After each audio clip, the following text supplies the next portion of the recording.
Welcome to another episode of the SAPU Podcast. I'm your host, Lesiba Tobachale.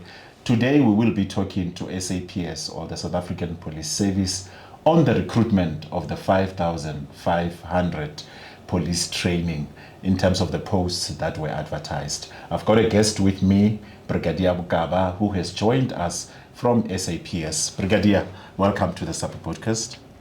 Thank you so much, Lesiba, for inviting and having us on this podcast, which is for us best platform for us to be talking to our applicants or public members that are interested in becoming police trainees. Thank you so much. That is much appreciated. I think let's take it from the beginning. Recruitment has been ongoing in SAPS. COVID-19 came to our shores. We have seen for some time recruitment had to stop. We've seen austerity policy that came, and it really affected recruitment.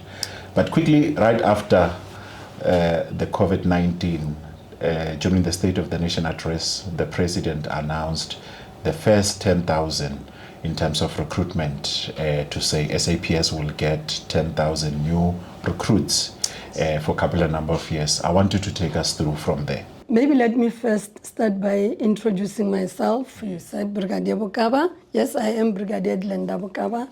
I am the section head for recruitment and staffing under the Divisional Commissioner Human Resource Management. So when the President pronounced 10,000, Lesiba, I must indicate that in the past years, since I joined the recruitment family, we were only recruiting within the regions of 3,000, 3,500 trainees per year. So because of the COVID, as you've already said, we had to increase the figures. It affected the frontline service delivery tremendously, specifically the police stations. You know, we experienced a huge shortage of police officers. So after the pronouncement, I must indicate as a section head, I was left with a mammoth task of coming with a plan as to how are we now going to do that, to recruit 10,000, considering that, in the previous years we were only recruiting few numbers. So we immediately established a project center at the Training Academy Tshwane in Pretoria West, the SAPS Training Academy. We were afforded a space to go there and do our administration there. However, we had advertised in 2019 before COVID. We had already ran the advert, and we had applications that were hanging. We were not responding to the applicants and indicating what is going on. So approval was granted that before we can advertise afresh, go back and look at those applications from 2019 until 2020.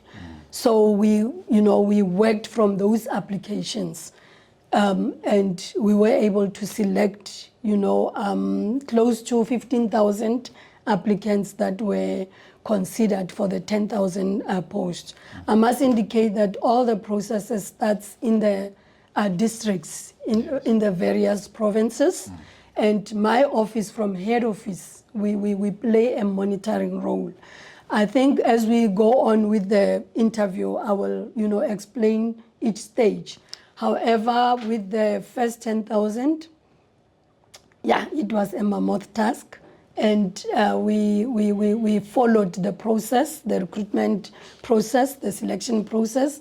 We had to also introduce some of the processes that will help us, to select the cream of the crop. Because we had graduates within the applicants, we had your matriculants, we had to balance. We also had applicants without driver's licenses and those with driver's licenses. So we had to balance, the figures and also be able to get to our 10,000. So the project center assisted us a lot. We identify the HR practitioners from various business units within the SAPS to, be deployed at the center so that we can come up with the final selections. So we went through those processes. The interviews were done by the provincial commissioners, and those interviews were chaired by the station commanders, because the end users are the stations. Yes. So they were involved from visible policing, the detective environment, crime intelligence was also allocated post during that year, and also the forensic was also, allocated post. So at the end of the project itself, we managed to enlist 10,358. Our allocation was 10,000. However, we had more, applicants that conformed to the criteria. So we approached our finance department to request for additional funding, so we can also, consider the additional 358. Then we were able to put more boots on the ground. In addition to that, remember our training capacity within SAPS. I must indicate that the training academies, we can only train 5,500, around those figures. So we had to, consult our sister departments like your SANDF to request that they allocate or afford us, opportunity to utilize their training bases. So hence we had additional, training academies to be able to train. But I must indicate that they were trained by our very own trainers from SAPS who were deployed in those academies, the SANDF academies, so that we can be able to reach this target. It was not easy, but we worked hand in glove with all stakeholders. To assist the SAPS to be able to reach that target. So that is how we were able to, successfully implement the 10,358 figure. So here we are today. And when the president pronounced, by the way, he was not saying this will be only during that financial year. Yes. He said the coming 3 years, So that task of appointing 30,000 was upon the National Commissioner to be able to make sure that we comply to what the President has pronounced. So here we are today, 2024-2025, we took our last 10,000. So we are now standing at 30,400 plus that we appointed in the last 3 years, ever since we started.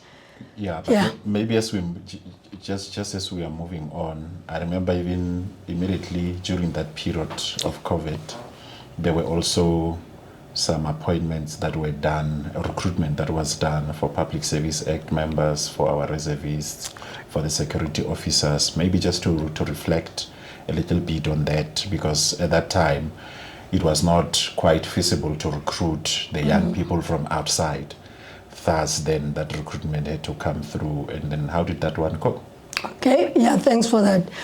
Okay, the reason that brought us to identifying current serving reservists and also your Public Service Act and so on, because of the COVID restrictions, we couldn't accommodate the trainees, in the academies because of, this distance and so on.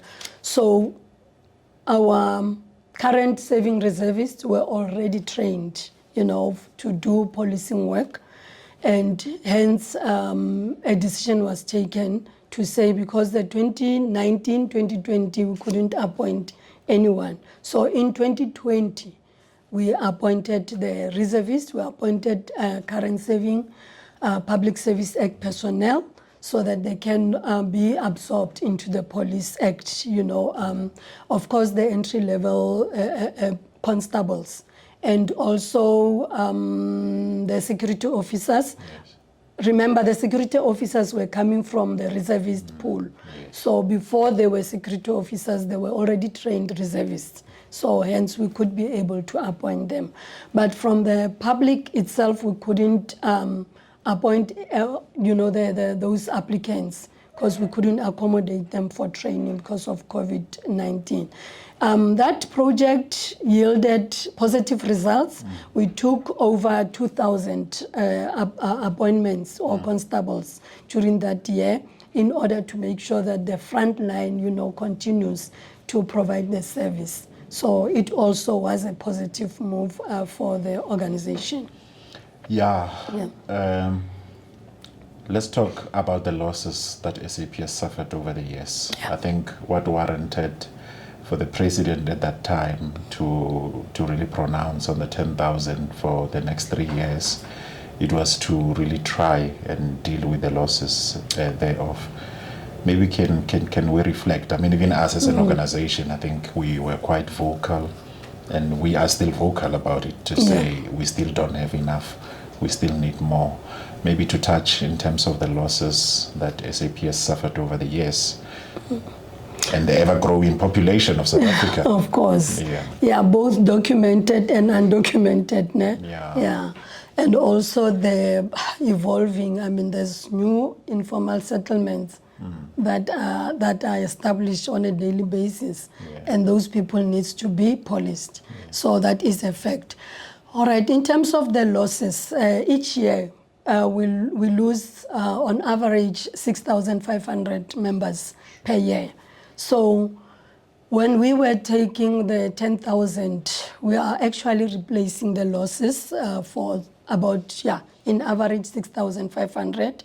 So meaning the organization was gaining close to 4,000, only new boots on the ground. And we are still losing through, natural attrition, even with the promotions. Because when you promote members from one post to another, it leaves, vacancies that are open. However, I must indicate that much as we were able to add more boots on the ground, if you lose 6,500 per year, you can just imagine the gaps that are created. And it is felt by our own co-production, because that is where the losses, most of the losses are on your constables, on your sergeants, and also warrant officers. That's where, a lot of losses are. And those are the members that we require to do, the service. So, the issue of the budget, without getting much into the budget, I'm not an expert, but from the Human Resource Department, when we submit our needs, we call them the Human Resource Priorities every year. We indicate the number of vacancies that are there. We cost those vacancies.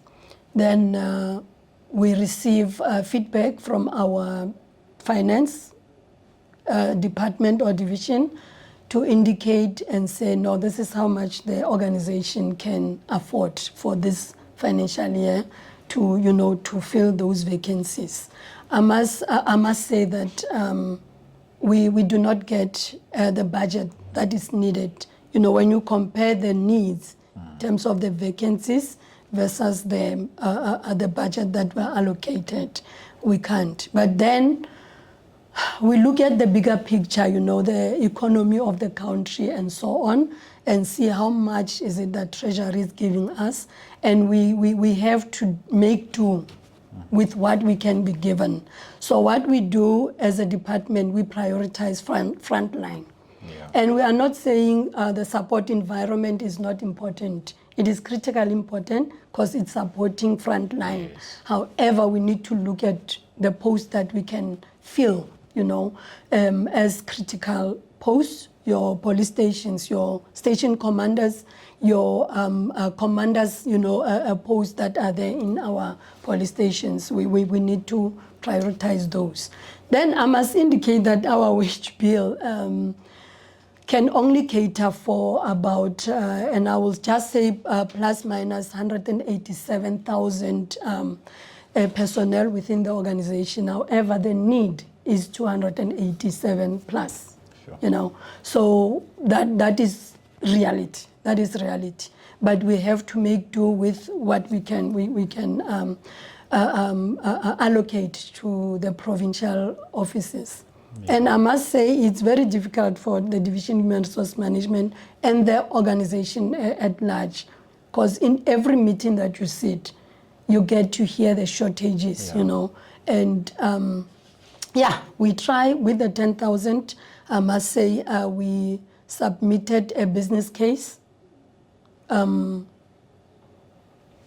National Treasury afforded us additional funding to be able to get the 10,000. Our budget was only for 5,500. But the business case that we submitted as an organization, we managed to get funding for the 3 years. So for this current financial year, 2025-26, we submitted the business case. I think the CFO is in a process of, getting treasury and motivating and do all the, what needs to be done in order to get additional funding. But for now, the approved funding is for 5,500. We are hoping that if we get additional funding, we might get to the 10,000, but we don't want to make that commitment at this stage until we are able to get additional. For now, it's 5,500. Already we are on the 5,000. Yeah, already. We have seen the advert was out. I think when we were talking about the 10,000 and the previous recruitment, you were using manual recruitment.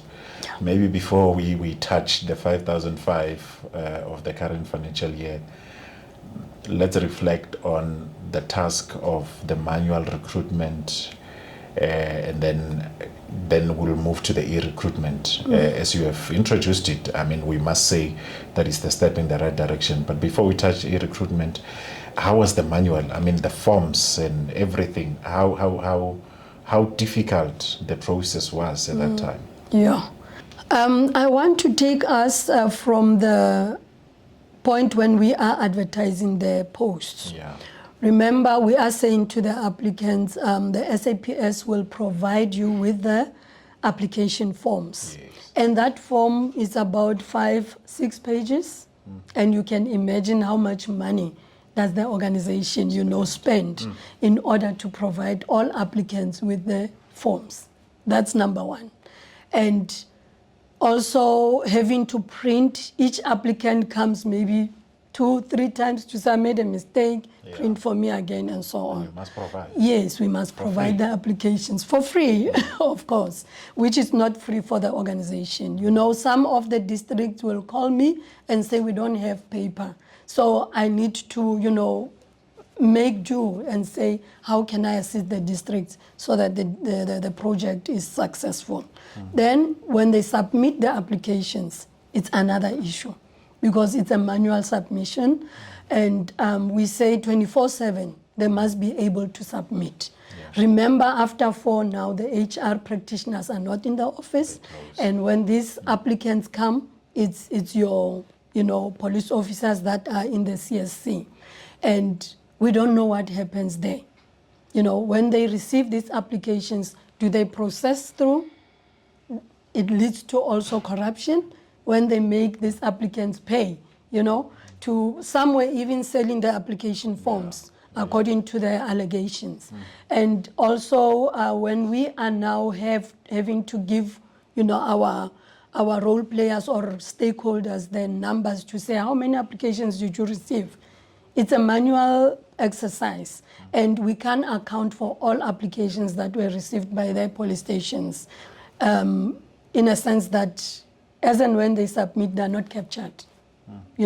Somebody captures the next day during office hours and so on, and we don't know if everything is being captured. So the figures that we could give was how many applications were captured. So that we could give, it's there on the system, we are able to account. Now, it came with complaints where some of the applicants will come and say, no, I submitted my application at police station X. But when we check the system and everywhere, application is not there. And the organization has to provide feedback to all applicants, it becomes very difficult. Then coming to the issue of screening, having to screen millions and millions of applications, there's human error. There's a lot of issues that goes on, and as head office we can't be everywhere. Yeah. The provincial offices, there are provincial heads, there are PCs and so on, but they can't be everywhere when our HR practitioners are actually screening the applications. Mistakes happens, and a lot of complaints came through. I must say that is why we even ended up establishing a recruitment appeal board. That is where all applicants were now submitting their complaints after every project. You can imagine. To deal with those complaints. Of course, yeah. It's based at the Division Inspectorate. You can imagine how many applications complaints we were receiving.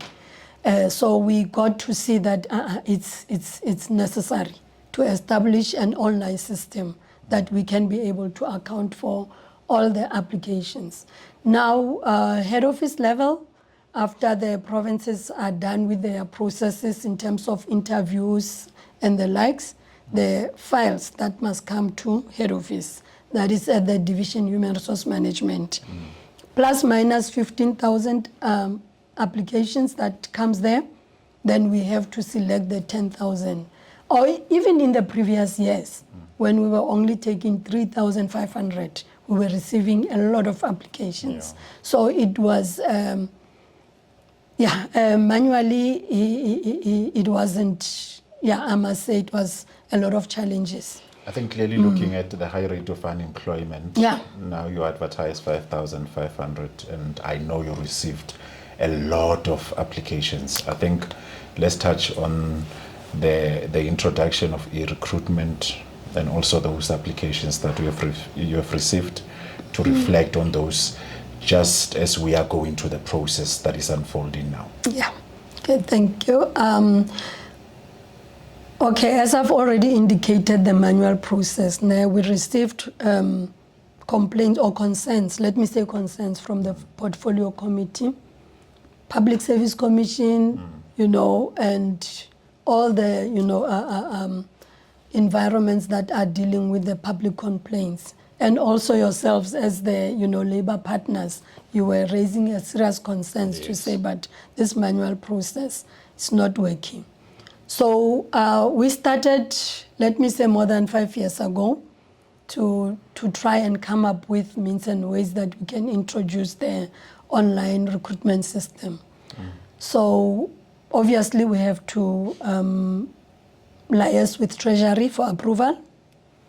We have to go to the public service, the Department for Public Service and Administration to get approval. Remember, we are, working under the umbrella of DPSA. So, it comes a long way. We had to also at some point request to be, as an organization, to be exempted, from some of the processes so that we can be able to get to where we are. Finally, long story short, we managed to get approval from Treasury. We got approval from the Department of Public Service, and also we were able to get Microsoft on board. The technicians from Microsoft, CETA, we got them on board.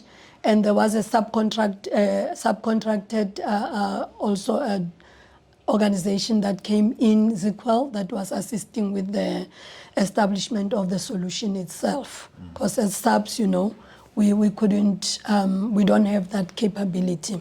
But the Division Technology Management Services was also assisting us. They are spearheading the whole project to get to where we are now. And I must indicate that as a system that was implemented, for the first time, it went fairly well. I must say the project was a success. The day you went live. Yeah, the day we went live, we were, it was excitement. I must indicate that the system or the solution is not end-to-end. We requested that at least if we can have a system that we can administer or allow the applicants to deposit their applications safely so that we can have that information. Whether the system is rejecting or not, but all the applications must be on the system, then we must be able to account for each and every application. Then we launched on I know the minister pronounced earlier, and then we launched the post on the 30th of July. Yes. Then it ran through, the closing date was on the 18th of August, and on a daily basis, I must say, 3 times a day, every day, the technicians were having meetings. We were monitoring the system live, on a day-to-day basis to make sure that no application goes missing. And also, when we start, I must say there were teething problems. About a day or two, there were applicants that were already complaining to say the system is hanging and I can't get through, and and so on. However, because the technicians from Microsoft, from CETA, from all stakeholders were in the meetings 3 times a day. Sometimes they even went through overnight, to make sure that everything goes smooth. And I must really appreciate the involvement of those technicians from Microsoft and also ZQL that assisted us a lot. And then by the closing date, we had received 1,049,998 applications on the dot. According to the, let me say, the application form that is there, we designed it to be able to filter the applications already and say, does this one conform to the requirements and so on. So it was already filtering to say, no, this one is not a graduate, this one doesn't have driver's license and so on. And even where a person did not maybe provide full information, the system was not rejecting that application. Because at the end of the day, we must account for each and every application. So we managed to receive 1,049,998, and we afforded the technicians from the 18th until the 4th of August. Until the 4th of August, they were working through the system to make sure that they deposit the information from the system itself to per SAPS system. That is the SAPS system that we use to normally capture the application when we receive it. That's function 231. That's the function we use to capture the applications. So the solution itself, Division TMS managed to deposit the information there. So my office, when we look for these applications, we just go to the SAPS system, then we find the information there. Whether rejected or not, we are able to find, and they are now all of them on status 1 of that system as application received, so we are able to work from there. Yeah, okay, no, that's, it has been quite a milestone, moving from the manual into the e-recruitment. I think the world of work which is evolving, SAPS must adjust itself as well. I think that is quite a move or a step in the right direction that must be commended. Now, what happens moving forward? There are some of the applicants who started receiving SMSs as we speak, for them to come forward to do certain processes. I want you to take us through to say, where do we go from now after the applications have been done? What can the applicants expect up until, where they are getting to be told to say, you are successful now, you are eligible to move further? Maybe you can take us through that. All right, thank you for that. And I must indicate that the system itself has worked wonders for us, in the sense that all applications are now managed by head office. We are no longer, worried to say some of the applications were lost somewhere in a police station, dumped in a box and not considered. So starting from there, it's a positive for the organization. So what we did from head office side, the teams went into the system, they filtered the applications. Remember when we were advertising the posts, we indicated to say, all interested, applicants can submit their applications. Then we indicated that priority will be given to certain groups. And maybe I must start where we had that summit. I'm not sure if you remember, we had a national policing summit, yes, where all role players, public, the CPF, the community leaders, all angles were involved. SAPU was there. Yes, and SAPU was there. And also Treasury was there, DPSA was there, and so on. So with that summit and the conference, the HR conference, we wanted these key role players to give us inputs, to say how can we improve recruitment so that we enlist quality recruits to police South Africa. So we got a lot of positive inputs from those summits, I must say. And I won't go through all the resolutions that were taken there. However, some, amongst others, were that we need to now start looking at targeted recruitment. Previously, we were enlisting, all those that are successful in terms of the selection process. Then we will just look at maybe their psychometric assessment results and say you will be placed at crime intelligence, a detective, and so on. It was not necessarily targeted from A to Z. So from the summit, we were directed to say now, look at how you can target the applicants for specific fields.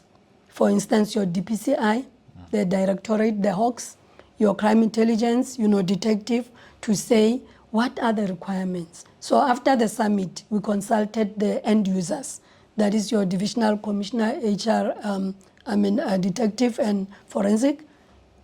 We consulted the national head for DPCI. We consulted crime intelligence and so on to say, give us your requirements. What are your requirements? When we enlist an entry-level constable, what must we look at as HRM? Because we are not experts in those environments. Yes. So they provided us with the skills and expertise and the requirements and so on. Then we now said in our advert, this is what we will target. That was the resolution from the summit as well. We said we will now target applicants who are graduates in the specific areas, and that is your forensic investigation, policing, your law-related qualifications. These ones will be targeted for DPCI, crime intelligence, detection, and so on. Then we said other graduates will then be placed in your frontline service.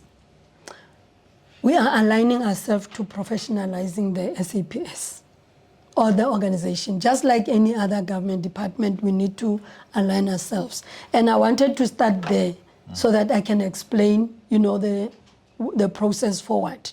In the advert, we also indicated that priority will be given to applicants with driver's license. That was one of the resolutions at the summit. Because when we were presenting as HRM, we indicated that from the 30,000 that we enlisted, 16,000 does not have driver's license.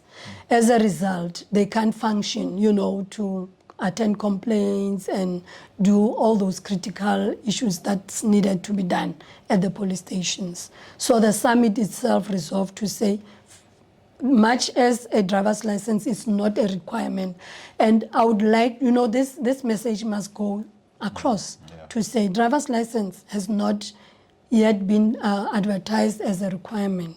However, priority will be given to applicants with driver's licenses. But we did receive applications from applicants without driver's licenses. We considered them. We put them in a pool of applications that we received. As and when we are done with the priority, then we will, see if we can overlap into the other bigger pools. So as I've already indicated that over 1 million applications were received, we analyzed the applications, we pegged them in order of priority as advertised. Yes. So we have over 300,000 graduates. Over 300,000 graduates, I must indicate, and for yes.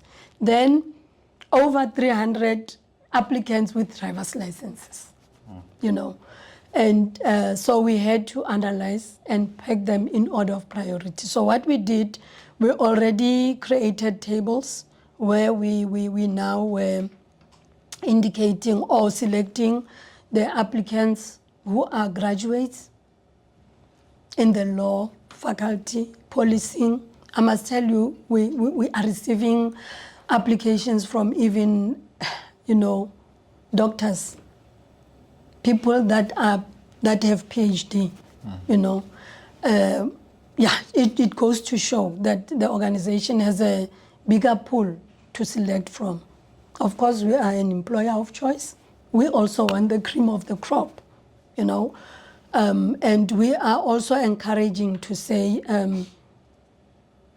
we are looking for the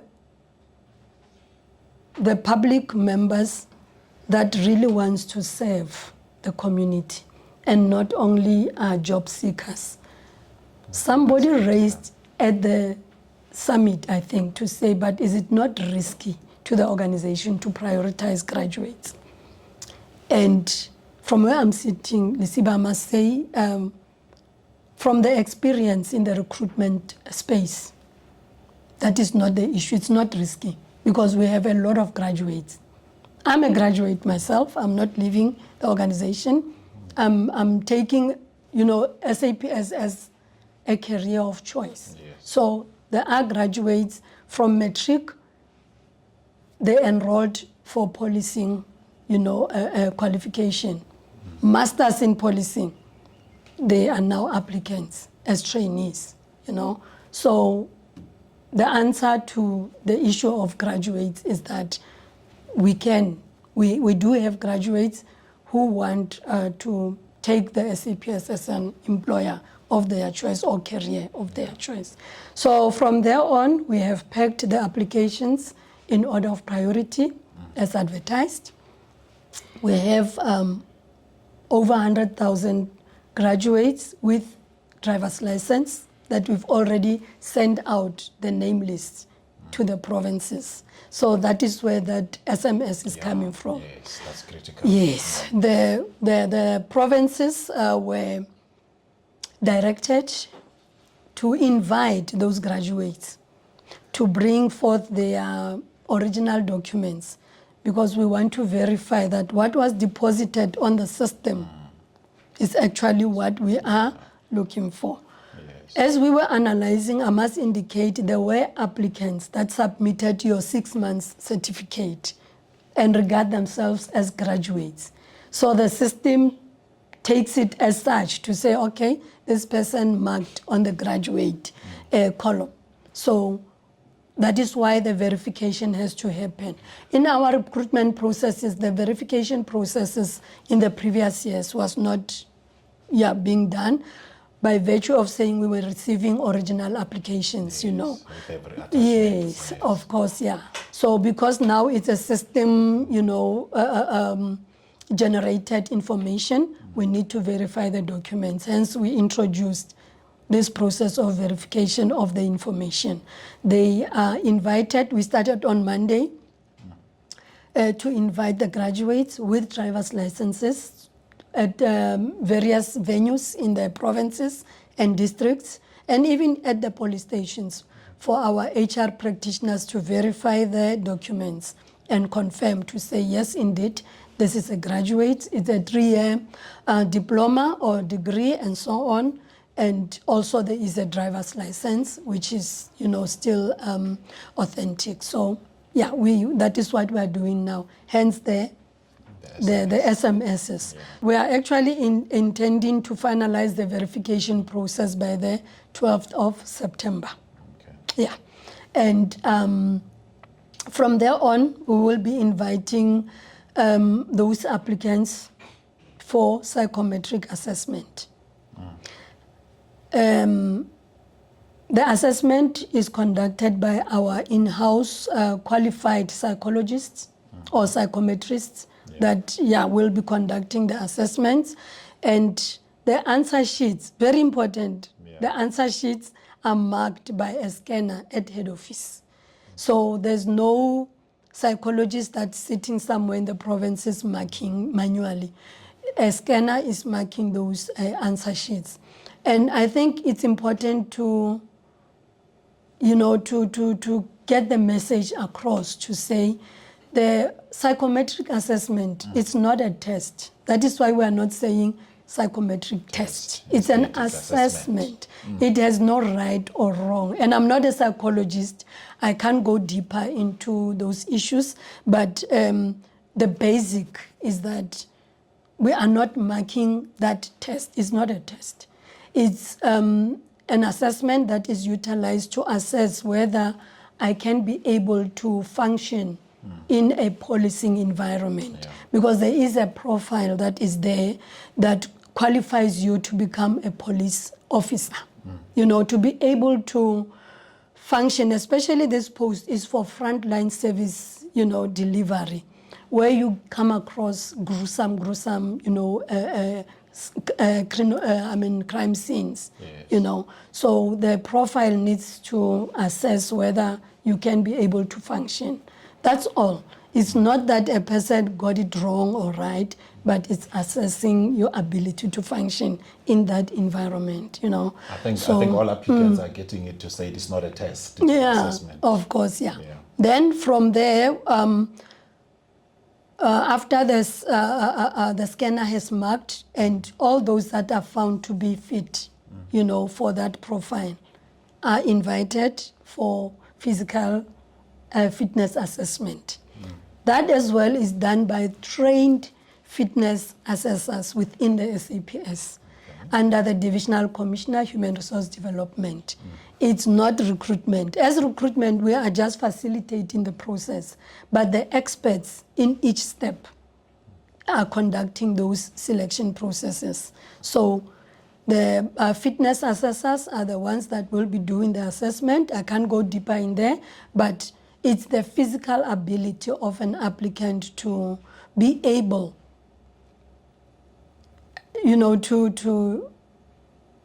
to survive. Let me use the word, survive the program that is presented at the academies. It's a very rigorous program. I must tell you, physically, it's very rigorous, and it's necessary because the police job, front line is, You see, maybe on the videos and so on, when the police are chasing criminals and so on, it requires a person to be physically fit. So especially at that level, entry level, you must be fit. So the physical fitness assessment is done by those fitness assessors. And if an applicant is found to be fit, physically fit, there is a specification. We are not saying people are not fit. That is very important. You can come being fit and doing whatever, but you need to fit the criteria that is required by SAPS. It's a specification. So you need to fit that specification because it's a program that is at our academies. Then from there, if you fit that criteria, you go through for interviews. And whilst you are doing the fitness assessment, we also take fingerprints. We take that's very critical, but only for those that are fit, that are found competent for fitness assessment. We take the fingerprints, we send them to our LCRC, Local Criminal Record Center, under the forensic investigation or forensic services. What do you want with the fingerprints? What do you want to check? We want to see that you don't have any criminal records. And we go deeper. There is something that is called the global access to criminal system and so on. We also check that because there might be pending criminal cases. You might be a suspect in a particular case. Not only convictions. Not only convictions. We look at the pending. So we check the gags to make sure there is no pending.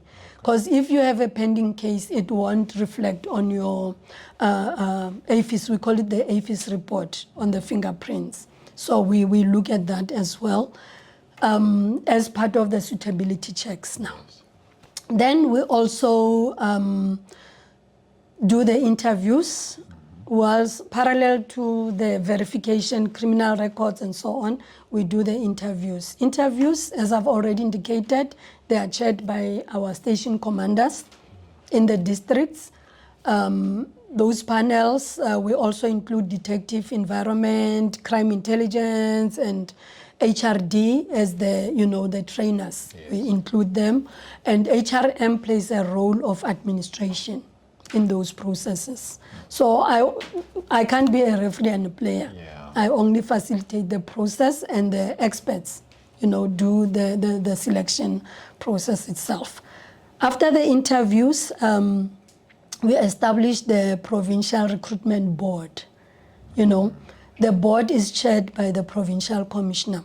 That is where now we present all the candidates that are successful in all those steps. We present them to the board. Remember, if we have 5,500 posts, yes, we consider close to 7,000, to also address the fallouts and, make sure that we don't have shortages.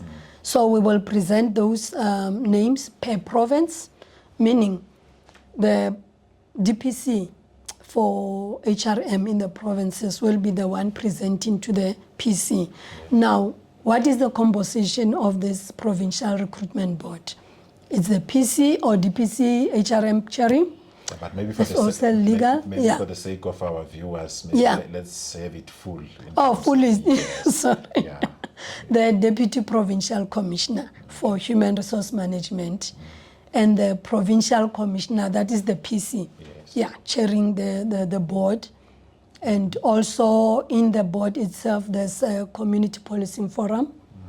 There's also labor represented per province, maybe in the districts, and also legal services to advise, on legal matters. Because remember, we will be presenting more names. Now we must use a criteria to get to the figures we need. Yes. Yeah. So legal is in the meeting. We also have organizational development that is looking at your establishment of the province. We also look at the employment equity issues, to say representativity. And I think that's one aspect that we need to, send across to our public to say, in our intakes, most of the time, it's our African, that's African males and African females in the majority. And it looks as if the organization is only recruiting, in the African environment or African males and females. So we encourage also other race groups, to apply. And with the system, we managed to get close to about 498 white males that applied. We are able to account for all those applications and so on. I'm just giving that example to say, look, the employment equity also plays a role in our provincial boards. And head office, of course, is also represented in the Provincial Recruitment Board, just to make sure that the policies, are implemented to give support and guidelines. After the recruitment boards, the files, the final ones that will be selected by the board, will be forwarded to head office. For head office to do the final screening to make sure of the quality assurance. Yes. Then Division HRM will now authorize for those applicants to go for medical assessment. So you can see that our processes, the process flow is really, it's rigorous. I would like to believe that we are trying to close all the loopholes, and also the segregation of duties to make sure that there's no corruption within, our processes as well. Corruption is not needed in this process. Of course. Nepotism, all those, there must be, individual or neutral, people involved in the process. So the health risk manager will do let me say health risk manager is a medical practitioners that are appointed by the organization through a tender process for them to do our medical assessments for all, related issues that requires medical assessment, part of which is the entry-level, medical assessments. There is also a protocol that they follow, that we provide to the health risk manager to say these are the aspects to look at, to make sure that the person will be able to, survive the program at the academies. Yeah. So we provide the name list to the health risk manager, and the provinces invite the successful applicants or candidates to, be subjected to medical assessment. Then the health risk manager will then provide the organization with a certificate to say, applicant or candidate X does not fit the medical, what shall I say? I don't know, because people like to believe when we say you did not fit the criteria for medical assessment.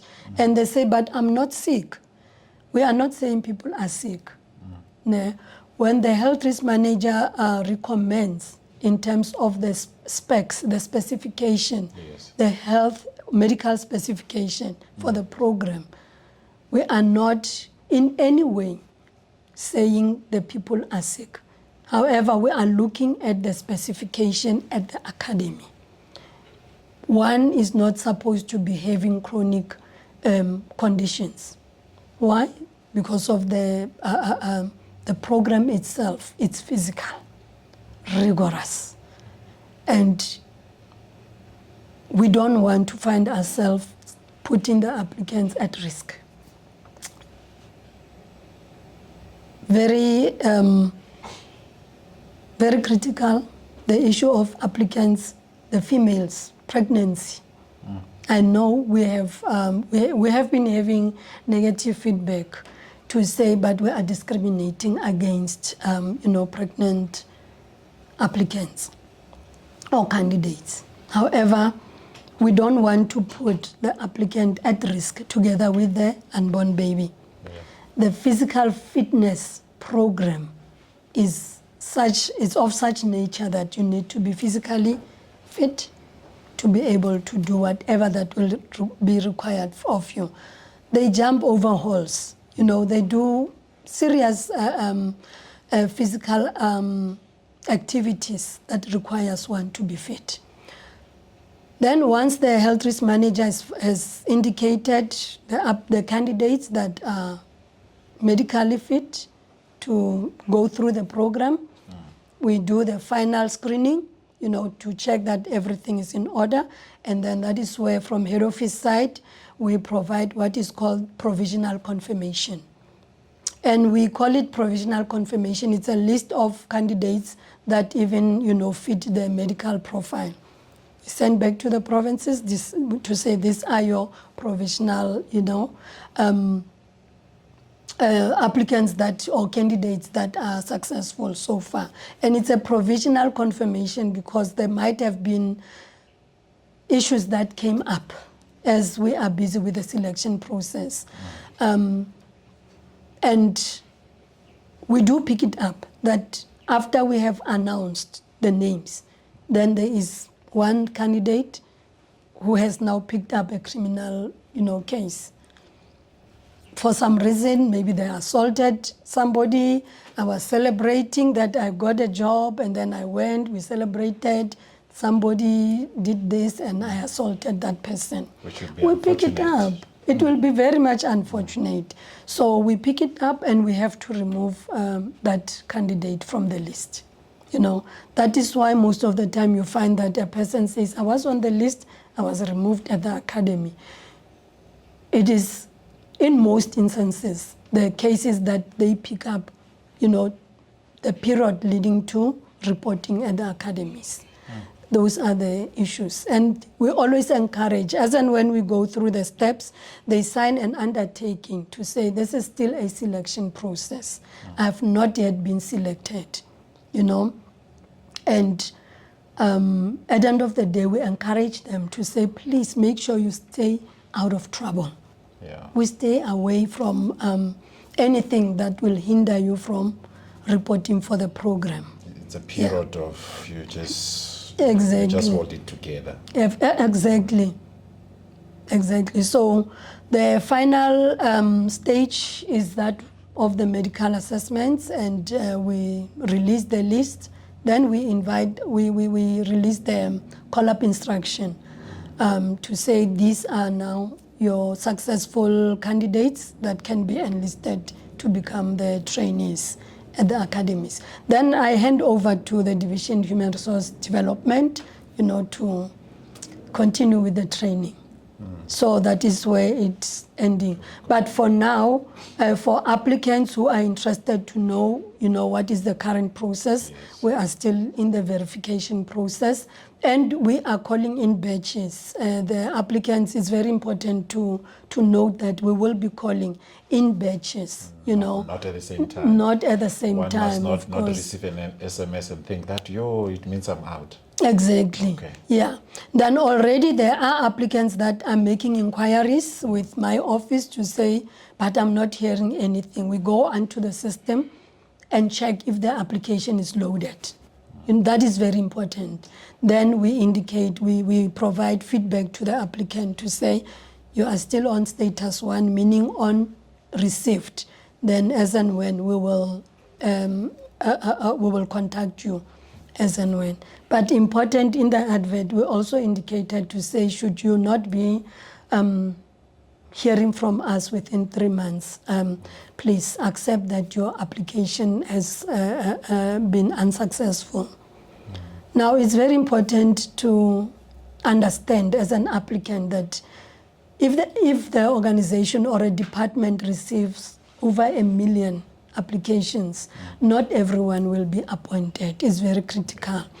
And I don't know if I can use this platform or what, but policing is a calling, Lisiba. It's very important. Those that are not called for this duty will obviously not be in it. But if you are called, no matter what happens, you will end up, you know, in this environment. It's not for job seekers. It's not for one to come and think, I'm going to be making money.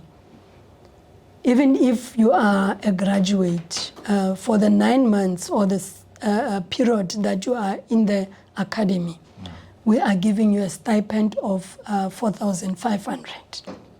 You know, you are a student or a trainee, we provide you the stipend to be able to buy toiletries or whatever that you will need whilst in the academy. We also provide you with the training gear, accommodation, meals, you know, for free.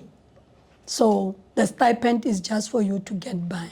But as soon as they successfully complete the training at the academies, we now appoint them as constables, you know, fully fledged constables on the notch of salary level 5 with all the, you know, benefits. But whilst they are at the academy as well, there are benefits. Medical, you know, PolMed comes on board as well to assist, and there's also labor, you know, partners that comes in because they have the right as, you know, trainees as well to be represented by labor. We are always there, so we make sure. It's open that they can have labor representatives as well. Thank you so much for unpacking this whole process. That was Brigadier Bokaba as she unpacked the process. If you are an applicant, don't give up. The process is on. Let's see how it goes. Until we meet in the next episode.